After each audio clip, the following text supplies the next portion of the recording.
Okay, in this video, we will discuss on the set reset flip-flop on the block diagram, do the truth table as well as the timing diagram.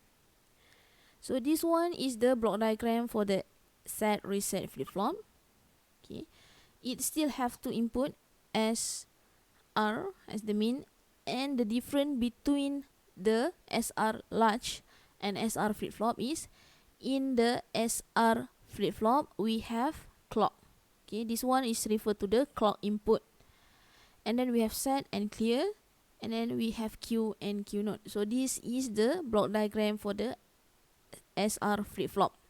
So based on this block diagram, this one is the truth table for the SR flip-flop. So input we have clock.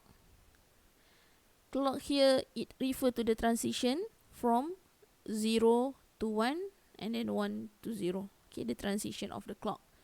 And then we have set, reset, output Q and mode. Okay, this one is quite similar like the SR large. Okay, when S0 R0, output will be Q, mode hold. S0 R1, output will be 0, reset. S1 R0, output will be 1, mode set. And there is no 1 and 1 for the S and R because this one is invalid. Okay, the difference is under the flip-flop, SR flip-flop, we have the clock. So based on the following figure, draw the Q waveform for the SR flip-flop and assume that Q start at low. Start at low means start at 0. So Q start at 0.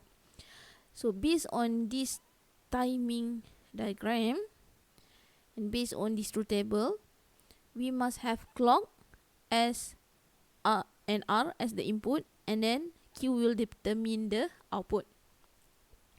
So the transition start at timing transition at the clock.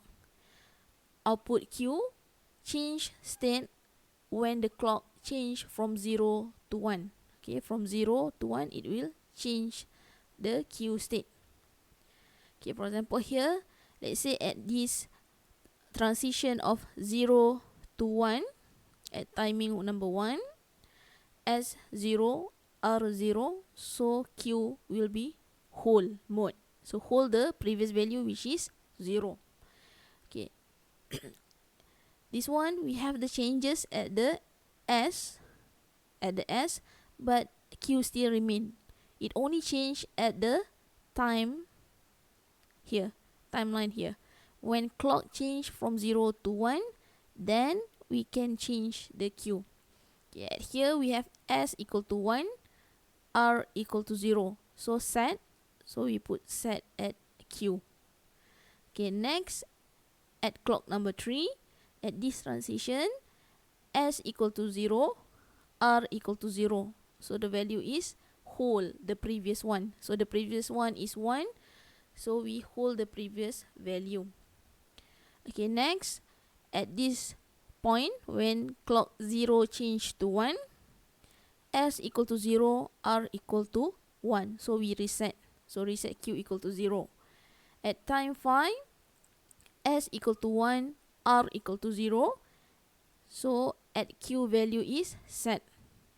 And then at time 6, S equal to 1, R equal to 0. So we set mode equal to 1 for Q.